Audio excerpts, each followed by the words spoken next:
maanta oo ay taariikhdu tahay Oktoobar 2 waxaan runtii halkan ka jawaabi doonaa hadal ka soo yeedhay wakiilka Djibouti u fadhiya Jamhuuriyadda Somaliland oo runtii aanay waajib ahayn inuu nin wakiil sheeganaya oo intuu tiifiyada yimaado isagii dalkii uu martida ku ahaa jooga in uu runtii aflagaado foolxun iyo waxyaabo aan laba qiranin haddii aad samaysay afcaasha uu runtii ku kacay ama jawaabta uu kaga jawaabayay gudoomiyaha xisbiga Ucud oo runtii ka turjumayay xisbinimo fikradda aanu ka aaminsanahay Djibouti iyo dadka iyagu waxay ka aaminsan yihiin waxaan ka aaminsanahay dawladda yar ee Djibouti inay tahay cadowga koowaad ee Somaliland cadowga mar walba ku dagaal gala muddada 30 sano ku dhow in aan Somaliland helin aqoonsi in aan Somaliland noqon dawlad taagan oo ay jaar yihiin taasi kama qarsoona ummadda reer Somaliland xisbigayaguna ma qarsado mana qarsanayno marka aanu talada qabanana waajibaadkayaga ayaanu ka mari doonaa aynu nafarayo badbaadinta qarannimada Somaliland iyo la dagaalanka cadowgeeda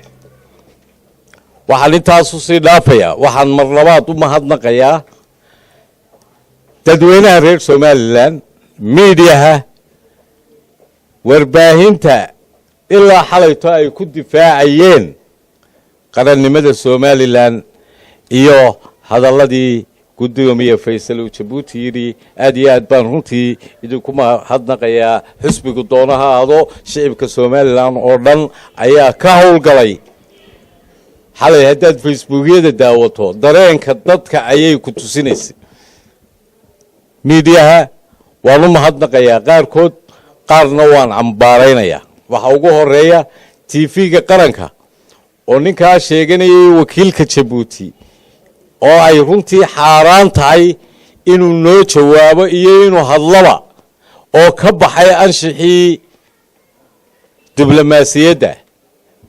safiir hadduu sheeganayo qoraal bay wax ku soo qoraan laakiin isagoo dalkii uu martida ha joogo inuu TV intuu u yeedho wuxuu doono ku hadlo oo markii koowaad aanay ahayn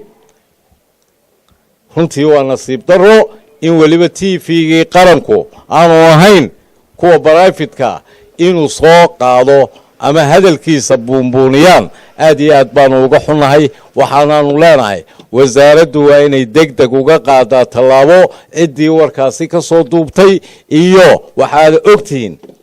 TV-ga qaranku wuu ka dhaxeeyaa ummadda reer Somaliland baa leh waa kii cashuurteena lagu bixinayay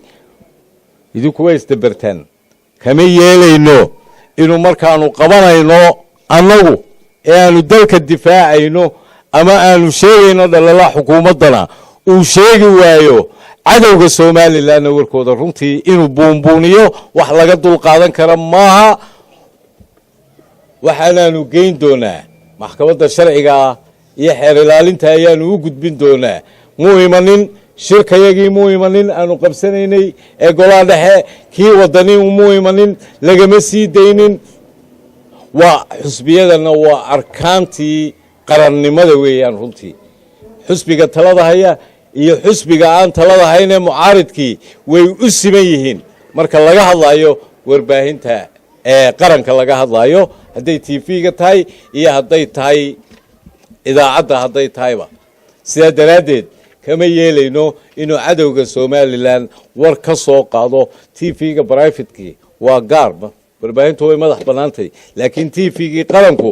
inuu kuwa aan Somaliland aqoonsanayn waa ogeeyeen tii ugu dambeysay waxay Djibouti ugu sabaysay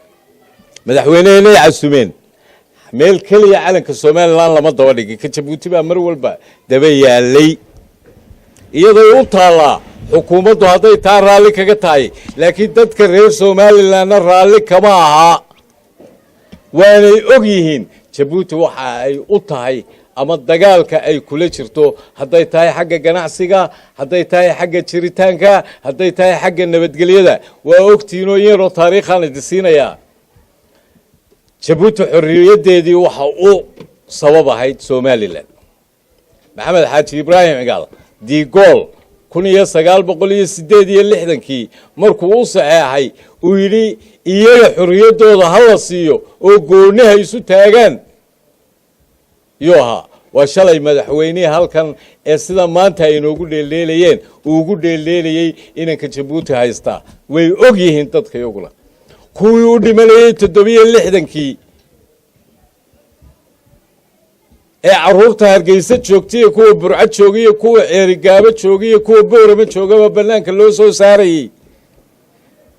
ee wiiyo noodii yay ahaayeen reer Somaliland bay ahaayeen maba aqoon xamar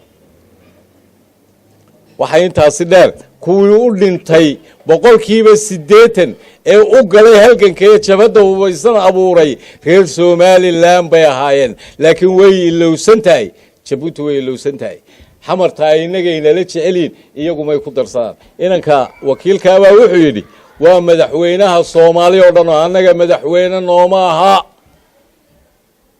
anaga madaxweyne nooma aha lagumana beer la xawsan karo cadaawada noo taalo waan ognahay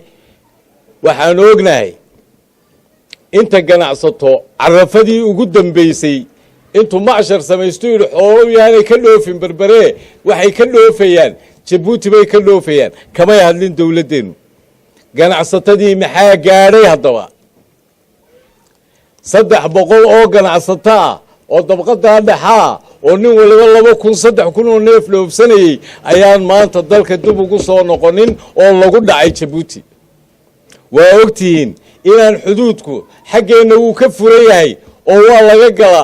way soo gali karaan iyaga hal gaari aynu leenahay ma gali karo habarta khudradda ku beertay halka 40 kiiloomitir u jirta magaalada Jabuuti kuma gelin karto magaceeda iyaga oo xuduudda Somaliland ka gelinaysa dalka caynka inoo la dhaqmaya waxaanu leenahay xukuumaddu waajibaadkii ka saarnaa ilaalinta dadkeeda dhaqaalaheeda may u saamixin kalamanay hadlin waxa ku haboon in cirka iyo dhulka iyo badaba aynu ka xidhno xabada kalluun ee laga cuno badda Somaliland baa laga qaadaa khudradii yarayd ee ka baxaysay xeebaha Sayla waxa ama lug haya ama Boorama lama geyn karo waxa laga soo wareejiyaa dhanka Jabuuti taadiibtaas oo dhami dadka yaga ay haysataa waanaanu dareensanahay Jabuuti tasida hadaba inoo gelaysa ee aan ogolayn gaariga maanta Jabuuti ka soo dhaqaaqa toos buu Hargeysa u imanaya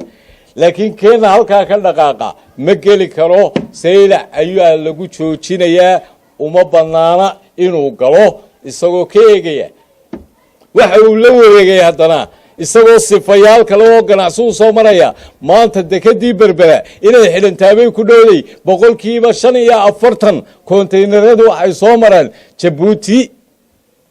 isagoo u maray hab kale oo diblomaasiyaysan iyo qaybin uu qaybinayo dadka reer Somaliland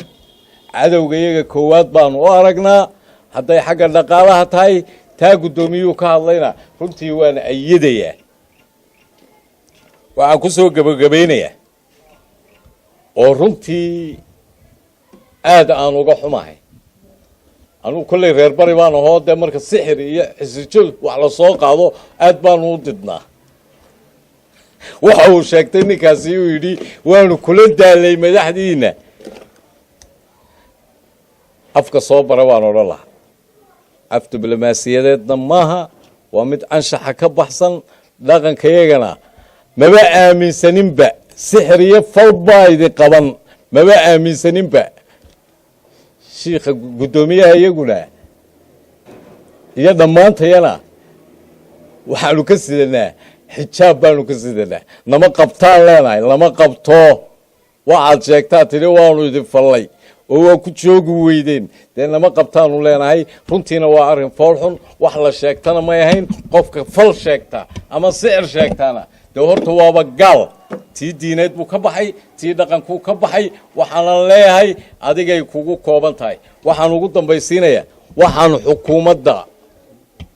u soo jeedinaynaa inay muddo 24 saacadooda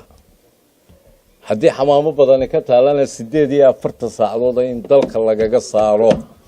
waanaanu sugaynaa xilligaana waanu ka hadli doonaa haddii waxba laga qaban waayena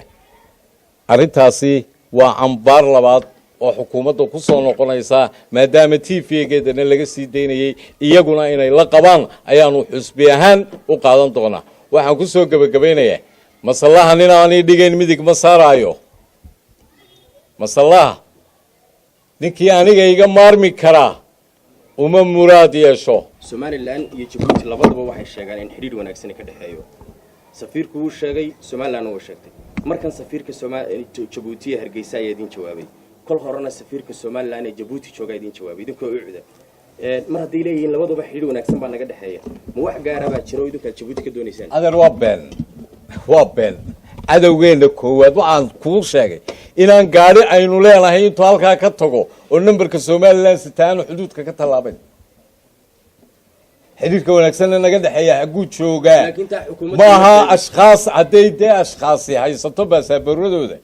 oo ay iyagu deeyihiin wuxuun bay la mid yihiin kuwii Muusad isticmaali jirtay sirdoonka oo ahaa un bay la mid yihiin waana khaayimul wadaniin baan leeyahay kuwa caynkaali Djibouti xeersan oo inaga dhaxeeya ma jiraan waa ninkaad ogeyd ee inagu qasbayay keenay immigrationka xamar intuu soo kaxeeyay yidhi xuduudkeenu waa kaa miyay ka hadashay dawladdu annagu se waanu ka hadalnay waxa weeyaan ashkhaasta danaystayaasha ama basaasiin aan odhan karo ama khaayimal wadaniin aan odhan karo meel walba way geli karaan anigu xusbi mucaarida baan ahay fulintii ma nihin way ku dhex dhuuman karaan waad la socotaa iska daa wax kaloo qaar ra'iisul wasaareyaal noqday baa dalal kale iyagoo u shaqaynaya la ogaaday Soomaa marka way dhici kartaa waanaan qabaa gacan badan inay ku leeyihiin dadkeena laakiin ummadeena ka foojigan 99% ra'yiga ay qabaan waxa qabaa inuu kayaga yahay